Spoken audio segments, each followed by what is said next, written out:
একদিন বনে ঘোষণা হলো, আজ থেকে হাতি হবে আমাদের নতুন রাঁধুনি।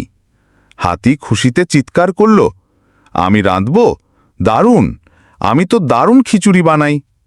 বানর বলল, কিন্তু তোমার সুঁড় দিয়ে কিভাবে লবণ দিবে? হাতি গম্ভীর হয়ে বলল, আমার সুঁড়ই আমার চামচ।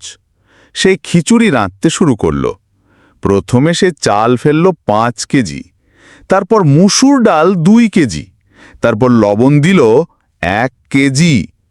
মুরগি বলল, ওইটা তো লবণ না, চুন। হাতি বলল, ওফ, দেখো না, প্যাকেট সব একই রকম।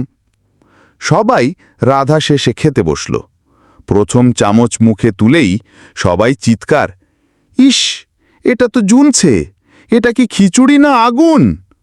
হাতি বলল, আসলে আমি রান্না করি শখে, খাই না। সবাই হেসে গড়াগড়ি খেয়ে পড়ল। শেষে কচ্ছপ বলল, যার হাত নেই তাকে রাঁধতে বলা মানে আগেই আগুন ধরানো।